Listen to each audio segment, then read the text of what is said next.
मैं परमेश्वर को धन्यवाद करना चाहूँगा कि आज का दिन एक बार फिर से परमेश्वर ने हम सबको अवसर दिया है कि हम परमेश्वर की उपस्थिति में सुबह के समय में आ सकें। लूका रचित समाचार 12 अध्याय उसका 40 पद। तुम भी तैयार रहो, क्योंकि जिस घड़ी तुम सोचते भी नहीं उस घड़ी मनुष्य का पुत्र आ जाएगा। जिस घड़ी तुम सोचते भी नहीं उस घड़ी मनुष्य का पुत्र आ जाएगा। भाइयों बहनों, ये संदेश हम इससे पहले कई बार सुन चुके हैं और लगातार सुन रहे हैं, और विशेष रूप से 2-3 महीने से जैसे ये कोरोना संक्रमित रोग फैलते जा रहा है, तो अधिकांश आप सोशल मीडिया में देखें और कहीं भी देखें तो इसके बारे में ही संदेश सुनने को मिलता है। पर हाँ, इस तरीके की जब विपत्तियां या मरी फैलते हैं, इस संदेश का जो महत्व है वो बढ़ जाता है, क्योंकि ये सब बातें इसी की चिन्ह में जोड़ करके हमको समझना चाहिए। लिखा है तुम तैयार रहो। मेरे समझ से 2 बात के लिए हम तैयार रहना चाहिए, क्योंकि यहां लिखा है यीशु मसीह किस घड़ी आएगा किसी को नहीं पता, इसलिए तैयार रहो। अगर एक मसीह व्यक्ति है, जब मसीह परिवार में जन्म हुआ, वो जैसे अपना होश संभाला वैसे आप इसको सुनते आ रहे होंगे, और मैं भी जब से होश संभाला मुझे इस बात को सुनने को है और पता है यीशु मसीह आने वाला है। पर सवाल ही उठता है कि अब तक तो आया नहीं है। तो इससे हम सोच सकता है कि हो सकता है अब बहुत देर हो। वो बात अपनी जगह पर रहने दे, हो सकता है देर हो, हमको नहीं पता। पर एक दूसरी तरफ हम देखें, क्या ये बात हम कह सकता है कि हो सकता है कि ये कोरोना हम तक ना आए? क्या हम ये कह सकते हैं कि हार्ट अटैक हम पर ना आए? क्या हम ये कह सकते हैं जब हम रोड में निकलते हैं तो हमको एक्सीडेंट होकर मरना ना पड़े? ये कोई निश्चित नहीं है। इसके हमको समझना चाहिए कि अगर हमारे दिमाग के अंदर यीशु मसीह आने में देर हम समझते हैं, तो बाइबल में लिखा है जैसा हम सोचते हैं वैसे देर नहीं है। तुम्हारे विषय में वो धीरज धर रहा है कि कोई भी व्यक्ति नाश ना हो और सबको बचने का अवसर मिले, इसलिए प्रभु जानबूझ करके देर कर रहे हैं, और वो देर किया वो मेरे लिए आपके लिए भला साबित हुआ, और आज भी जो देर कर रहे हैं हमारे प्रिय लोगों के लिए भला ही साबित हो रहा है। पर ये देर होने की वजह से हमारी तैयारी में कई गड़बड़ी हो रहा है, तो मौत की तैयारी हमको करना चाहिए। यह संदेश आपको डराने के लिए नहीं है, यह संदेश कहीं ना कहीं हमको तैयार होना चाहिए कि इस दुनिया से चले जाने के लिए। प्रेरित पौलुस कहता है यदि हमारी आशा सिर्फ इस धरती पर है तो हम सबसे ज्यादा अभागा मनुष्य है। मुझे एक विचार मेरा मन में आया कि हर बात का समय निर्धारित किया गया है बाइबल में, पर यीशु मसीह के आने का समय निर्धारित नहीं है। यीशु मसीह भी कहा ये मेरे पिता को छोड़ करके किसी और को नहीं पता, ठीक? और पिता ने भी ये कहा नहीं है, और उसको हम कह सकते हैं कि यहूदी संस्कृति के अनुसार एक बेटे की मंगनी हो गई, उसके बाद विवाह का तिथि अचानक घोषित होता है,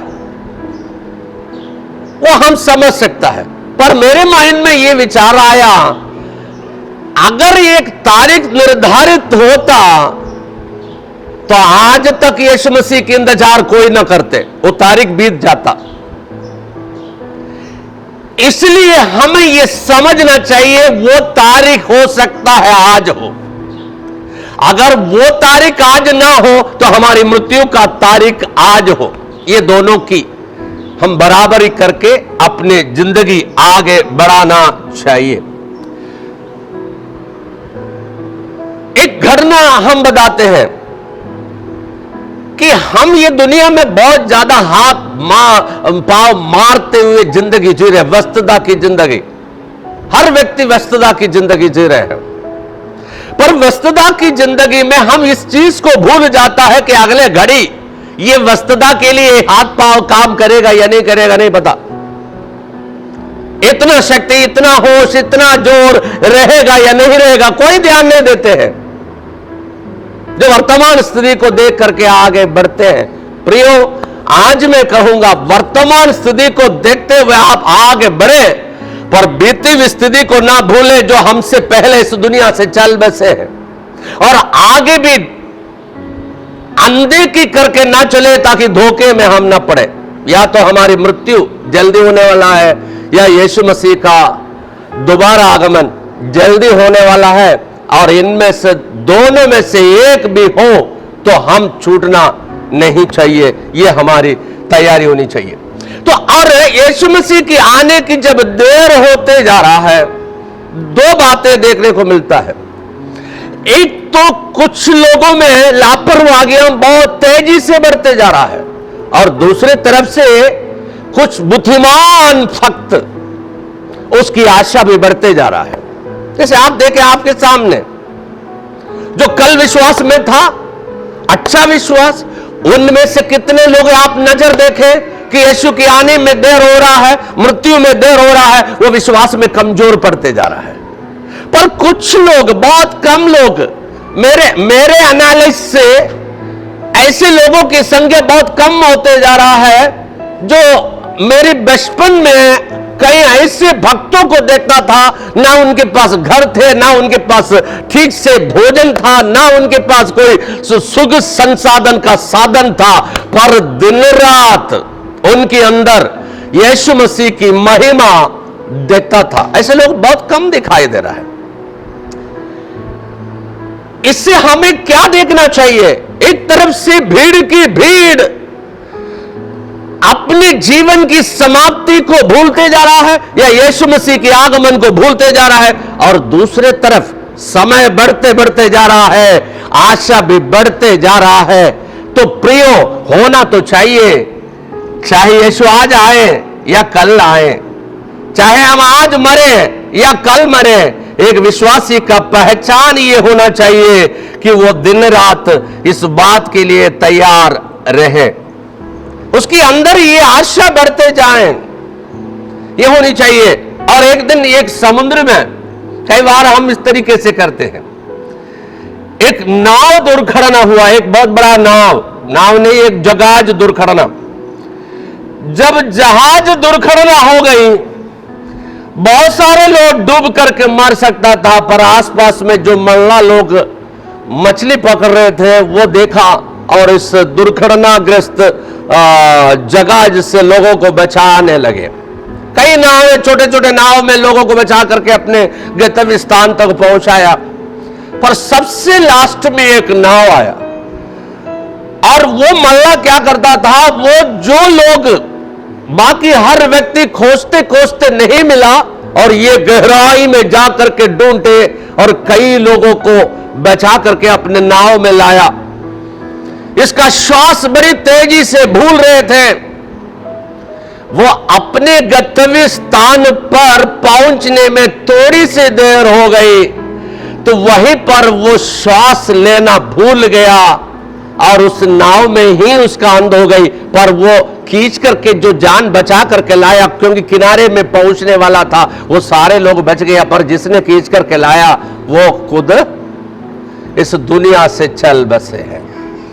तो मेरे प्रिय सेवकों और सेविकाएं, विश्वासी भाइयों बहनों, ये खतरा मेरे और आपकी जीवन में बने रहते हैं। अब आप मुझसे एक सवाल पूछेंगे, ऐसे स्थिति में क्या करना चाहिए?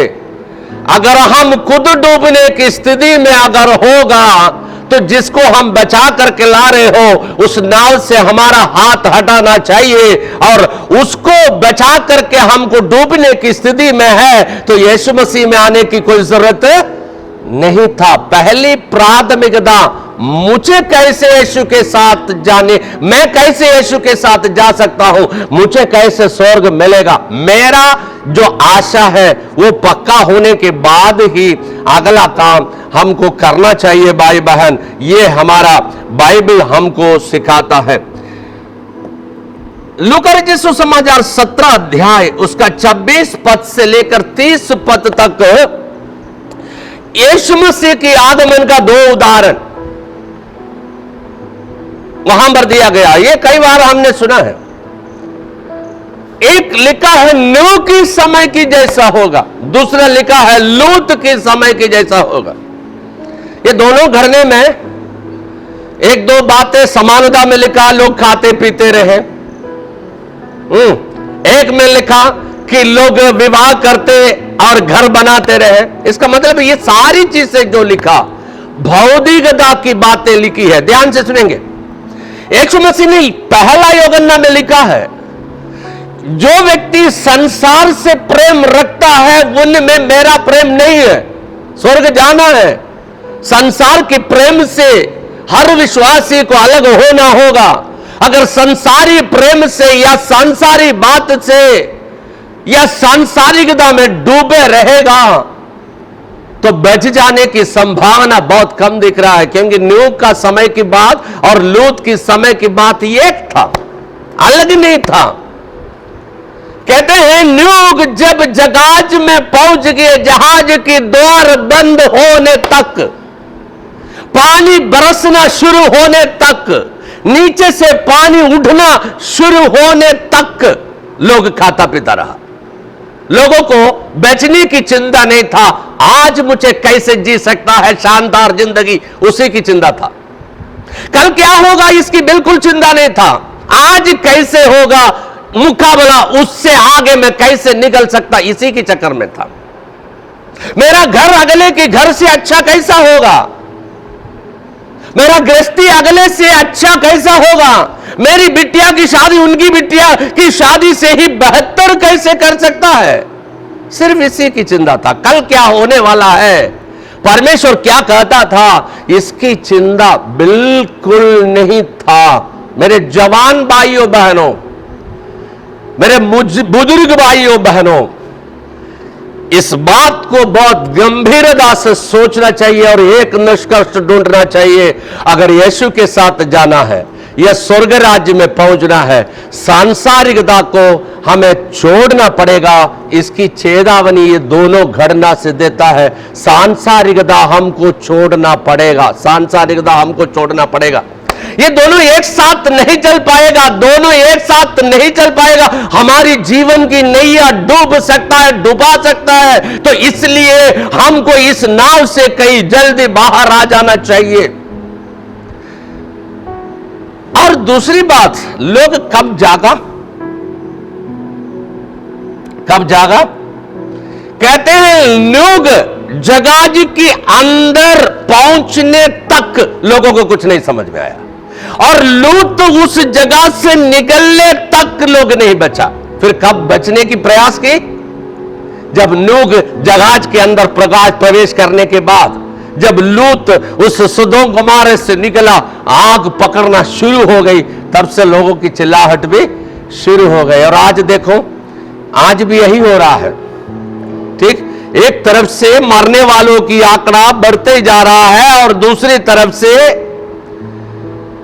लोगों की अपने ऊपर भरोसा रखना और परमेश्वर से ध्यान को हटाना, यही चीज भी बढ़ते जा रहा है। कहीं भी चेतावनी को देकर लोग समझते हुए समझ में नहीं आता। पर आज वर्तमान समय में कलीसिया के लिए एक संदेश है। अनुग्रह के समय की चिन्ह, अनुग्रह का समय पूरा होने की चिन्ह जैसे पूरा होते होते दिखेगा, तो कुछ चीजों को त्यागना स्वाभाविक होगा। त्यागना, त्यागना, त्यागना शब्द मतलब छोड़ देना। त्यागना शब्द का अर्थ कुछ चीजों को जो अहम है वो छोड़ करके आगे निकल जाना, यही है। यानी कि यीशु मसीह आने से पहले, अंतिम समय होने से पहले या हम स्वर्ग पहुंचने की करीब पहुंचते हैं उससे पहले कुछ चीजों को त्यागने के बारे में बाइबल बताता है। सबसे पहले लोग परमेश्वर को त्यागेगा, यह लिखा है।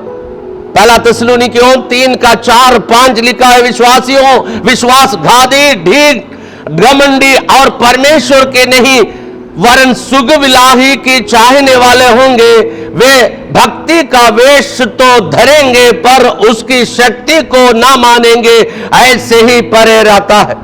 यहां लिखा है लोग परमेश्वर को चाहने वाले नहीं होंगे, परमेश्वर को नाम के लिए, काम निकालने के लिए इस्तेमाल करने वाले होंगे।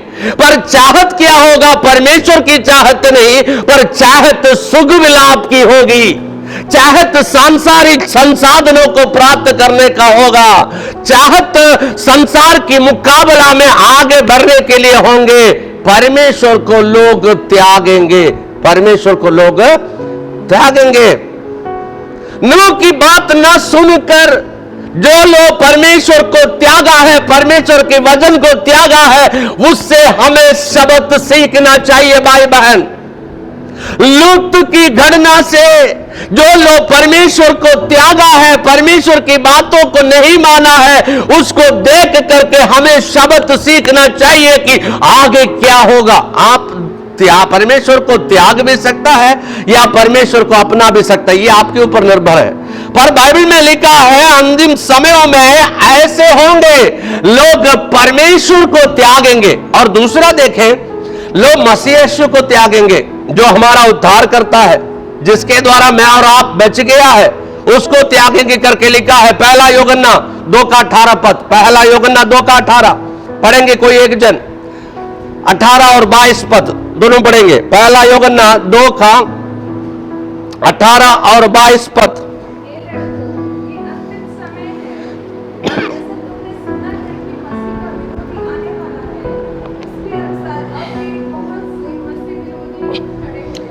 हाँ हाँ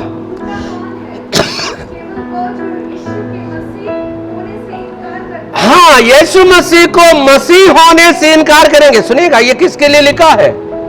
इनमें से एक भी पद अविश्वासियों के लिए नहीं है।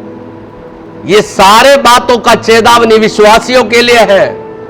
ये किसके लिए है? जिसने यीशु मसीह को अपने उद्धारकर्ता ग्रहण किया है, जिसने यीशु मसीह को अपने आधार माना है, मसीह माना है, उद्धारकर्ता माना है।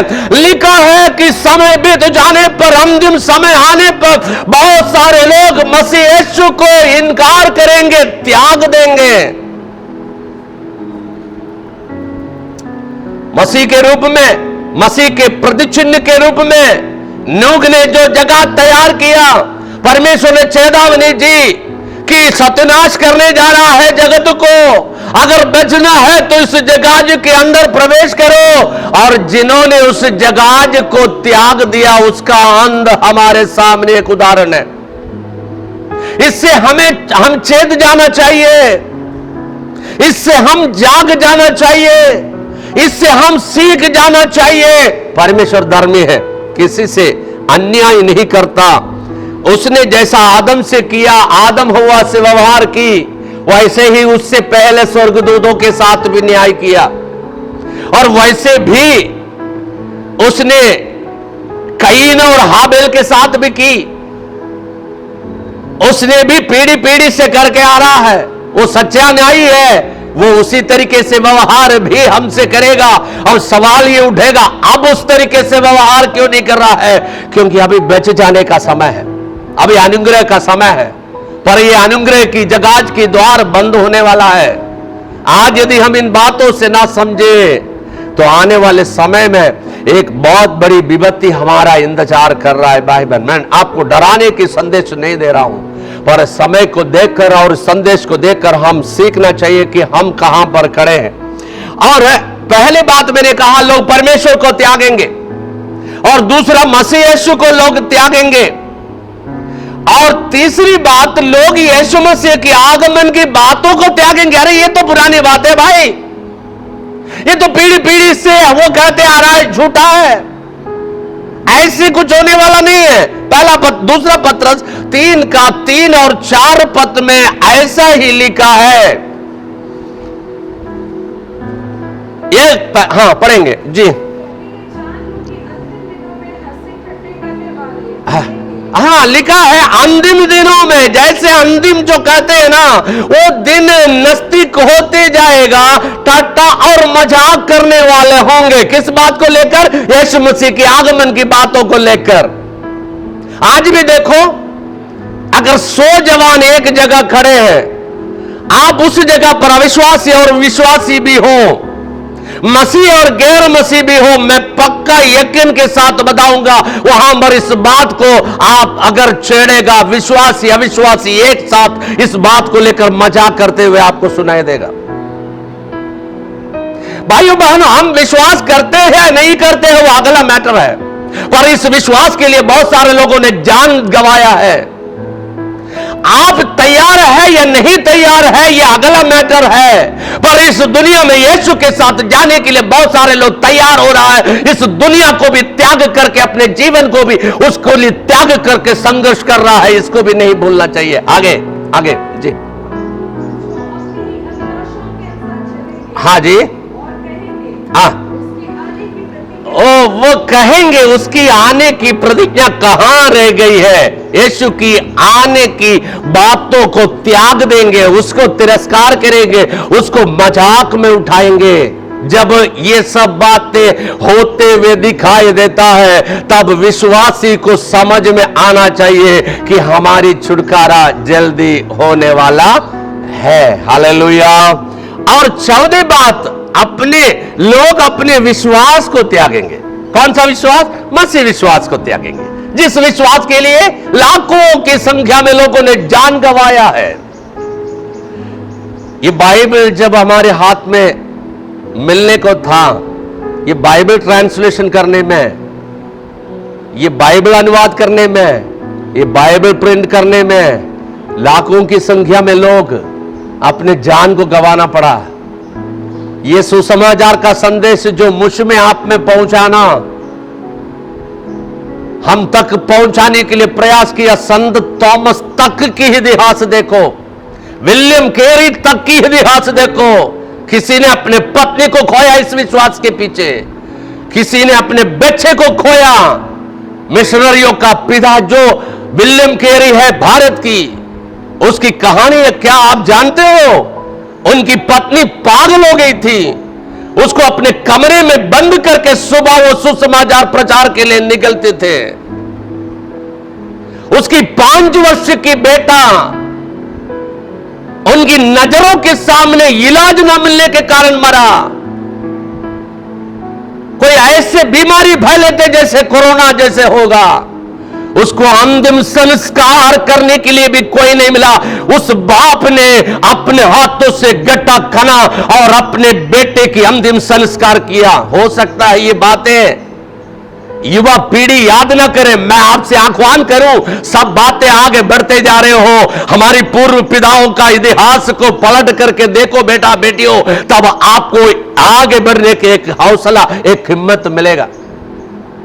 मेरा कहने का मतलब, इस विश्वास के पीछे बहुत सारे लोगों ने जान गंवा दिया। केरला में एक सुसमाचार प्रचारक था, वो एक जगह मंच पर प्रचार कर रहे थे।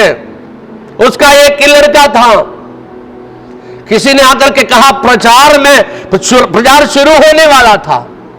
किसी ने कहा आपकी बेटा मर गई है। उसने कहा किसी को कहना नहीं है जब तक मीटिंग ना समाप्त हो। वो बाप है, ना बाप अपने एक्शन से किसी को बताया, ना अपने शब्द से किसी को बताया। सुसमाचार प्रचार होने के बाद तुरंत उसने अपने भीड़ से कहा, मैं आपसे माफी चाहता हूं, मुझे जल्दी घर जाना है। उस समय जल्दी जाना इतना संसाधन नहीं है, 2-3 दिन बाद घर पहुंचा होगा। अपने बेटे को उसने हाथों में ले ली, लाकर के कहा, दुख की कटोरा अगर प्रभु मेरे हाथों में दे दे तो भी मैं खुशी के साथ उसको पी लूंगा। मूल्यांकन करिए, हमारी मूल्यांकन करिए। हमारे विश्वास की मूल्यांकन करिए और उनकी मूल्यांकन करिए, और आज के संसाधनों में से एक भी चीज उस भक्त के पास नहीं रहा होगा, उसके बावजूद भी उसने यीशु मसीह के लिए अंतिम दम तक अपने जीवन को जिया है। भाई बहनों, फौदी की बढ़ोतरी को देखकर यीशु के पीछे ना चले, आने वाले समय बहुत खतरा होगा। नोट को देखकर यीशु के पीछे ना चले, स्वर्ग चाहिए। बाइबल में लिखा है पहला तीमुथियों 4:1, परंतु आत्मा स्पष्टता से कहते हैं। कौन सी आत्मा? पवित्र आत्मा, जो आज हमारी सहायता करता है, आज हमें पाप और न्याय और धार्मिकता के विषय में निरुत्तर करता है, वाद विवाद करता है। वो आत्मा स्पष्टता से कहता है जी, आने वाले समय में। कब के लिए कहता है? अभी के लिए कहता है, एंड टाइम के लिए कहता है, अंत समय के लिए कहता है। यीशु आने का जब नजदीक होगा उस समय के लिए कहता है, आने वाले समय में। हाँ जी, कितने लोग भरमाने वाले आत्माओं और दुष्ट आत्माओं की शिक्षाओं पर मन लगाकर विश्वास से बह जाएंगे। कहता है अंतिम समयों में बहुत सारे लोग विश्वास से बह जाएंगे। कहेगा कि मसीह विश्वास हिंदू विश्वास एक है ना, मसीह विश्वास मुसलमान विश्वास एक है ना। मसीह विश्वास का बुनियाद परमेश्वर में है और वो मसीह में ही पाया जाता है, कहीं और नहीं पाया जाता। जो बाइबल पर आधारित है। आपको चलना है तो चल सकता है, अगर आपको नहीं चलना है तो वहां चल सकता है। पर आज की दुनिया ये चाहता है कि ये भी चाहिए, ये भी चाहिए। जवान पीढ़ियों, ध्यान से सुनना। ये जो सिद्धांत है ना, ये विश्वास के पीछे शादी के लिए कोई समझौता नहीं किया है बाइबल में। शादी हो या ना हो ये अलग बात हो गई, मसीह के साथ जीना मरना ये पहली बात है। जिंदा रहे या मर जाए वो अगला बात हो गई, पर मसीह में जा मिलना ये पहली प्राथमिकता है। खाना मिले या ना मिले ये अगली बात है, पर मरने पर स्वर्ग जाए ये पहली प्राथमिकता है। हम किस चीज को प्राथमिकता दे रहा है? बाइबल में लिखा है कि अंतिम समय में बहुत सारे लोग विश्वास को त्याग देंगे। हाँ, सुनेंगे, कहते हैं ऐसे समय आ गया है। ये लिखा है कई साल पहले, वो उस समय लिखे रखा है कि ऐसा समय आएगा। ये कब है? मसीह आने में निकट होगा।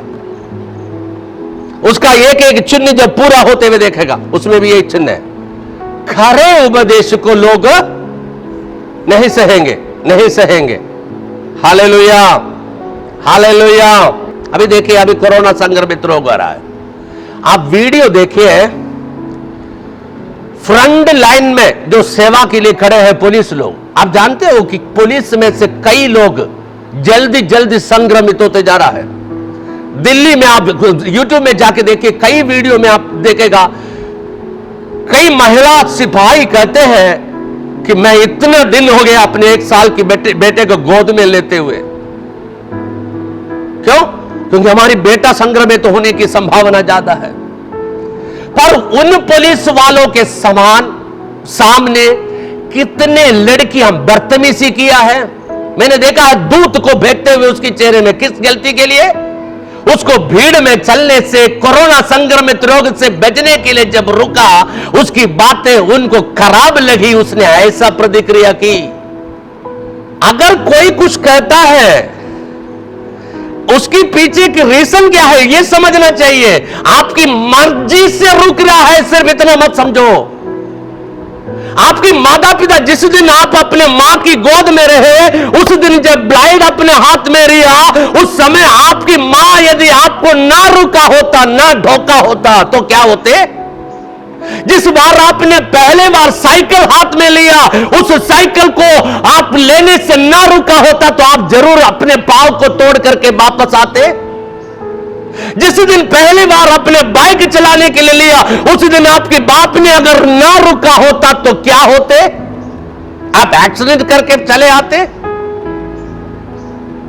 दुख तो होगा, पर पीछे उसकी पीछे की भलाई कितने हैं, सोचो उसको। यहां पर लिखा है, अंतिम दिनों में बहुत सारे लोगों को खरे उपदेश क्या लगेगा? ना सहेंगे। यहां पर लिखा है 5 बातें। पहला, लोग परमेश्वर को त्यागेंगे। दूसरा, मसीह यीशु को त्यागेंगे। तीसरा, यीशु की आगमन की बातें त्यागेंगे। 14, विश्वास त्यागेंगे। 5वां, खरे उपदेश को त्यागेंगे। यीशु आ रहा है जल्दी, या हमारे मरने का समय बहुत जल्दी आ गया है। इसको मजाक ना समझिए, ये जीवन मजाक नहीं है, ये गंभीर है। ये संदेश मजाक नहीं है, ये गंभीर है। मैं एक प्रभु को दास को जानता हूं। कई लोग हमारी लास्ट समय निर्धारित करता है कि हम स्वर्ग जाएगा नहीं जाएगा। आज अगर विजय भाई यहां है, 10 साल और जिंदगी है, तो अभी पता नहीं चलेगा कि क्या होगा।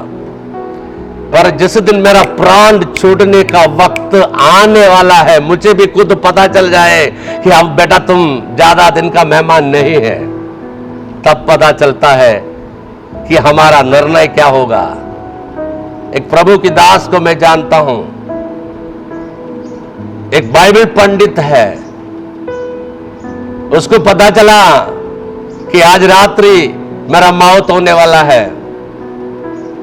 उन्होंने अपने प्रिय लोगों से एक इच्छा जागृत किया, कहा कि मैं मरने जा रहा हूं, पर मरने से पहले मुझे एक बार और सोशल मीडिया में आकर इसका संदेश देने की मौका दे। उनके बिस्तर पर भी लेटे हुए, क्योंकि उड़ नहीं सकते थे, पर बोल सकता था। बैठ लेटे लेटे उसको लोगों ने संदेश देने के लिए इंतजाम किया। उन्होंने एक संदेश छोड़ करके गया है जो नई पीढ़ियों के लिए एक उत्साहवर्धन है। लास्ट समय में उसका संदेश में, उससे पहले जितने संदेश उसने दी, उससे ही अहम संदेश था कि यह संदेश हमारा एक विश्वासी, जो हम कहते हैं ना बहुत दर्दनाक मौत मरते हैं, मैंने नजरों के सामने देखा। कई बार चंगाई के लिए प्रार्थना करते करते मेरे मन में ही आया, ऐसा प्रार्थना नहीं करना चाहिए प्रभु, इतना ज्यादा दुख उसको मत दे, बस यही प्रार्थना करें। मरने के एक दिन पहले शाम को फोन की, कहा ठीक से आवाज नहीं आ रहे थे बाहर, कहा कि भैया अब प्रार्थना करो, मेरा कष्ट बहुत ज्यादा हो गया है, अब मैं अपने प्रभु के पास जा रहा हूं। उसी दिन रात को वो मरी है। मरने से पहले क्या किया पता है? वो अपने बेटी और बेटे को बुलाया जो यीशु मसीह को मानता था, बाइबल खुलवाया, पढ़वाया, गीत गवाया। घर के अन्य लोगों को समझ में नहीं आया कि ये मरते दम में क्या करते जा रहा है। आसपास के लोगों को ही नहीं समझ में आया कि ये क्या करने जा रहा है।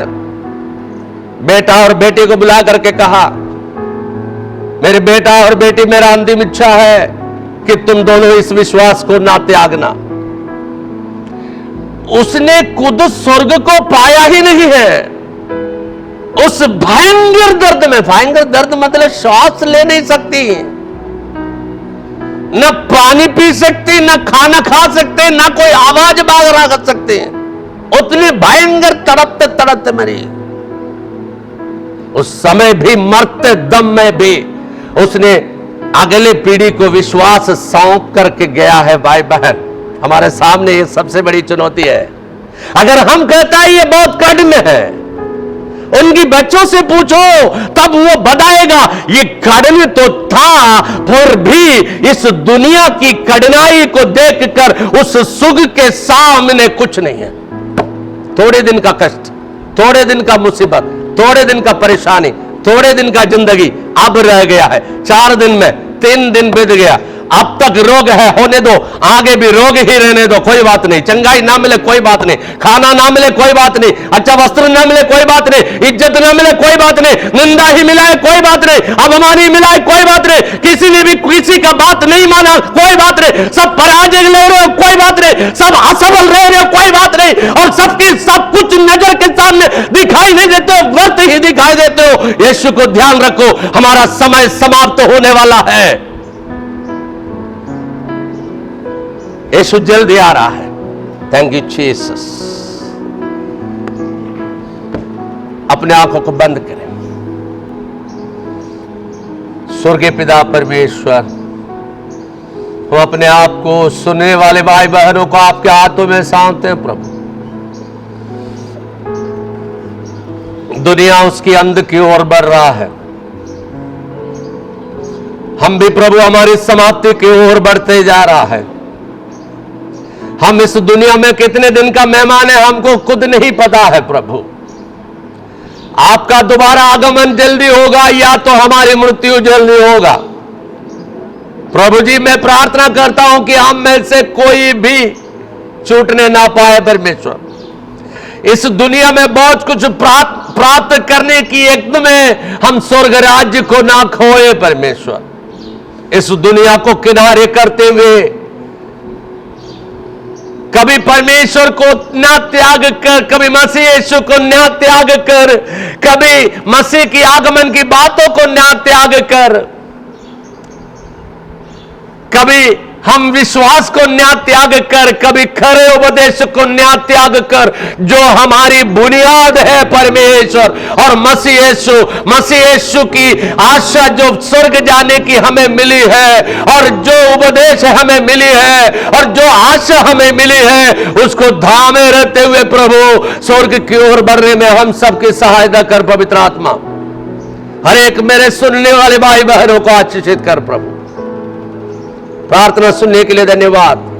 यीशु मसीह नासरी के नाम से मांगते हैं, आमेन, आमेन, आमेन।